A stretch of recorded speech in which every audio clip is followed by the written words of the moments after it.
So I will start with Bismillah. Hello everyone, my name is فاخر Jاسم. I'm instructor at Meisan University College of Education English Department.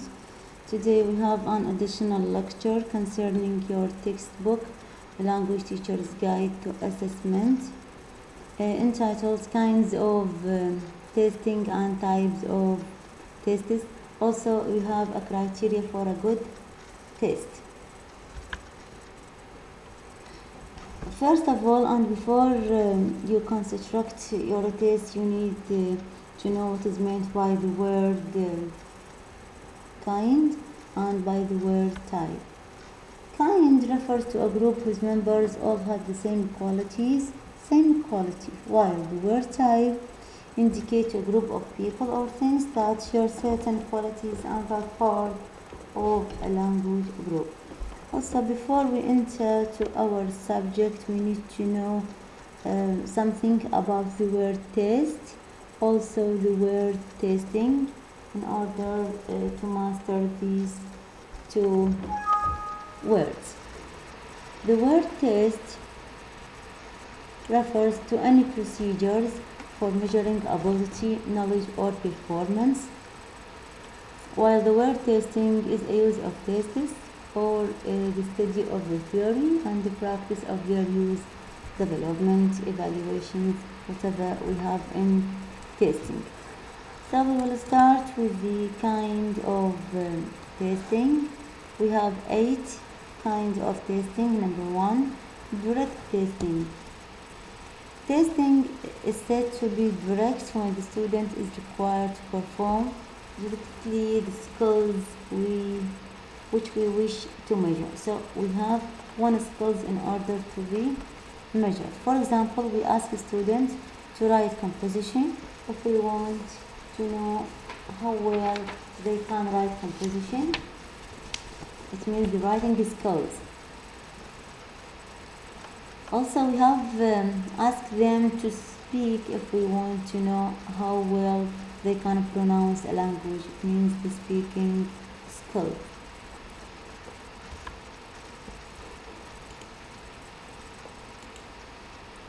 Number 2, indirect testing. Indirect testing attempts to measure the abilities which underlie the skill in which we are interested. It means how to measure the component of each skill. For example, we test the pronunciation ability by asking the student to identify pairs of words which rhyme with each other.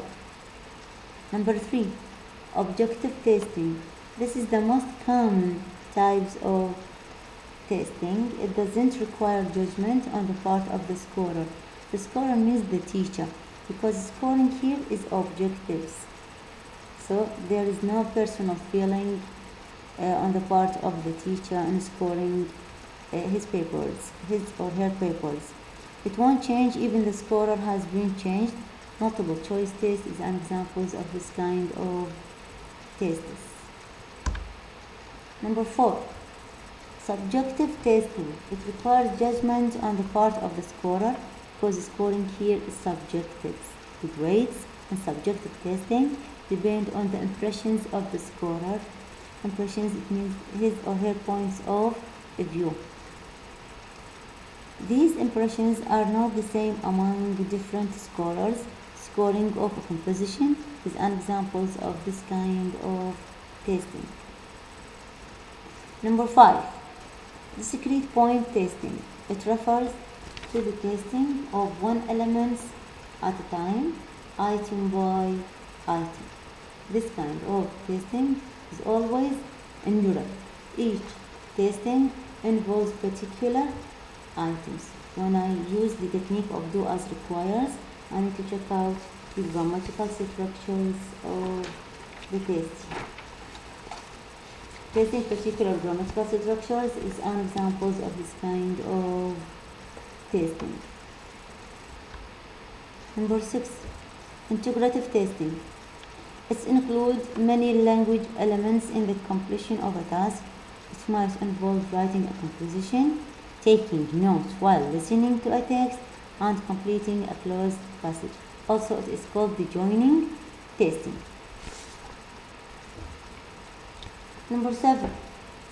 No reference testing. This kind of testing relates on student performance to that of other students. We don't say that the student is capable of doing well in the language, but we say that the student can score that placed him or her in the top 5 students who have taken the same test. We mean by norm here patterns of behaviors that is normal or expected. So there is an expected answers on the part of the students. Number 8. Criterion reference testing. The purpose of this kind of testing is to classify students according whether they are able to perform some task satisfactorily. Who perform the task satisfactorily pass, those who don't fail. We measure student progress in relation to meaningful criteria. In this type of testing, the teacher in the administration of the test put a certain criteria in order to be achieved at the end of the test. And the criterion means the standards that you as a teacher you can use and make decision or sometimes form an opinion about your student, etc. This is what we have according to the testing, to the kind of testing. Now we have 6 different types of tests. They are as follows. Number 1, placement test. Placement test is used to place a new student from his name in the right class in school. Placement test. It assesses student productive and receptive skills. It is designed to show how good students in English in relation to previously agreed system of levels. As you know, we teach English and we learn English as a foreign language by mastering 4 skills. They are listening, followed by speaking, followed by reading, ending up with writing. 2 of these skills are passive and 2 of these skills are active. The productive one here is speaking and writing, and the receptive one is listening and reading.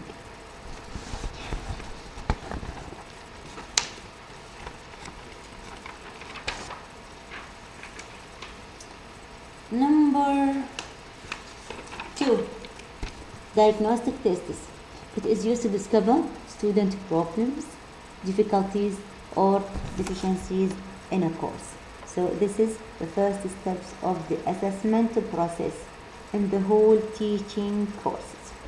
We use this type of tests to know students' strengths and weaknesses so as to be able to do something about them, so I can check out my student achievement and performance from the beginning.